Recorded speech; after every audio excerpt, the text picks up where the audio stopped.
तो नानक जी का एक जीव नर्क चला गया, तो नर्क में गए निकालने के लिए, तो पैर लटकाया और कहा पैर का अंगूठा पकड़ करके बाहर आ जा। तो उसने क्या किया कि नर्क के जितने भी जीव थे सबको आवाज लगा दिया कि पैर का अंगूठा एक दूसरे का पकड़ो और मेरा पकड़ो, और मैं गुरु जी का पकड़ने जा रहा हूँ, निकल चलो, मौका अच्छा है। परमार्थी था। स्वार्थी और परमार्थी दो होते हैं। सत्संगी भी अन्य समझ लो कि स्वार्थी हो जाते हैं। कैसे? कहते हैं गुरु ने आदेश दिया था कि ध्यान भजन रोज करेंगे, तो ध्यान भजन रोज करेंगे, सुमिरन रोज करेंगे, कोई करे न करे उससे हमको मतलब नहीं है। हम तो प्रचार प्रसार शाकाहारी का करेंगे, कोई करे न करे उससे हमको मतलब नहीं है। कहा था कि नामदान दिलाना पुण्य का काम होता है। जिस तरह से शरीर का भोजन अन्य समझ लो कि अन्न है, और किसी को अन्न खिला दो तो वो खुश होकर के आशीर्वाद देता है कि हम भूखे थे और आपने हमको रोटी खिलाया। धन से, पुत्र से, परिवार से बढ़ो। ऐसे जीवात्मा का भोजन शब्द का आहार है, तो शब्द का आहार इसको दिला दिया जाए, नाम दिला दिया जाए। जिस नाम के साथ शब्द जुड़ा हुआ है तो चलो नामदान दिला दिया जाए।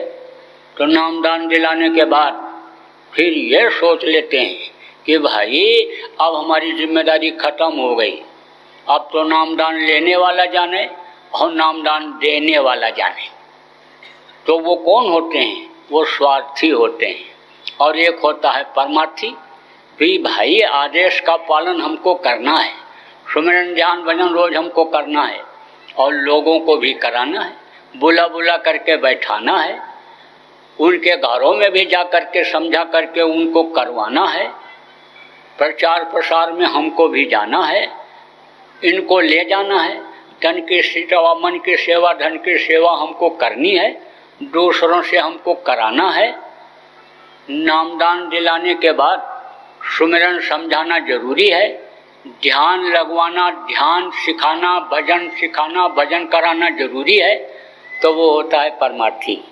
तो वो परमार्थी था, तो उसने ये आवाज़ लगा दिया कि एक दूसरे का अंगूठा पकड़ो और मेरा अंगूठा पकड़ो, मैं गुरु जी का अंगूठा पकड़ने जा रहा हूँ, निकल चलो, मौका अच्छा है।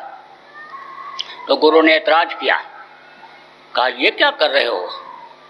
तब कहा उसने, कहा आप जैसे समर्थ संत नर्क में आए, यानी कहा आप हमको निकालने के लिए आए और हमारे साथ इनको अगर नहीं ले गए तो इनको कौन पार करेगा? तब उन्होंने दया कर दिया, कहा ना कि भक्त के वश में भगवान होते हैं।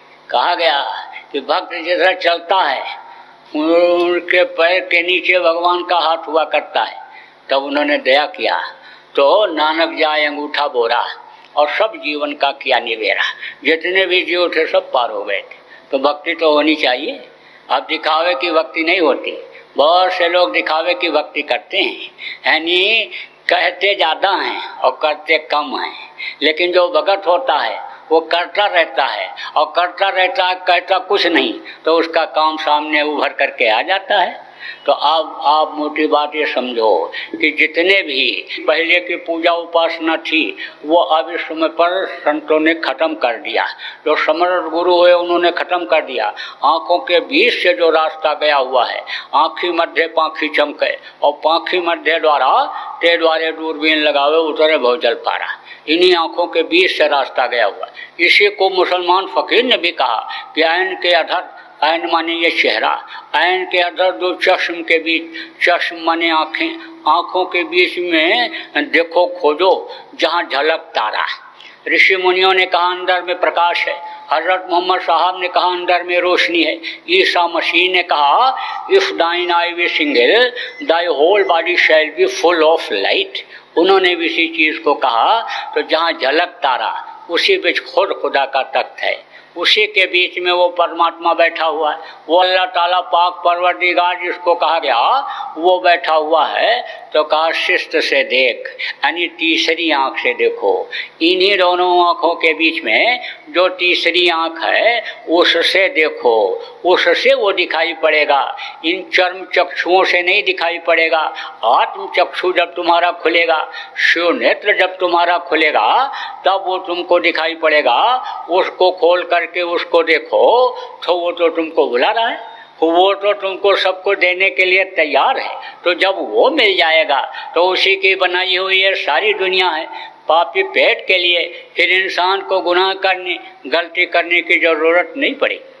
गोस्वामी जी महाराज ने भी कहा, उगर रही विमल विलोचन ही के, मिटह दोष दुख भव रजनी के, सूझे रामचरित मणिमाणिक, गुप्त प्रकट जहाँ जो जय खानिक। अंतर में मानस में जो राम का चरित्र हो रहा है वो तब दिखाई पड़ेगा जब दिव्य दृष्टि खुलेगी। तो दिव्य दृष्टि खोलने का काम संतों ने किया, और जो इस वक्त के अन्य सदगुरु हमारे बाबा जय गुरुदेव जी महाराज जिनको कहते हो, इन्होंने किया।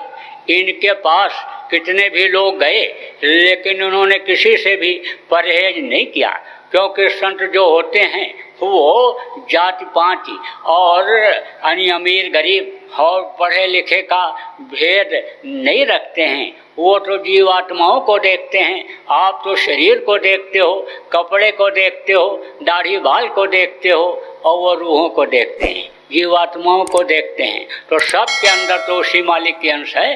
तो वो उनसे जब प्यार करते हैं तो उनके रूहों से, उनकी जीवात्माओं से भी उनको प्यार रहता है।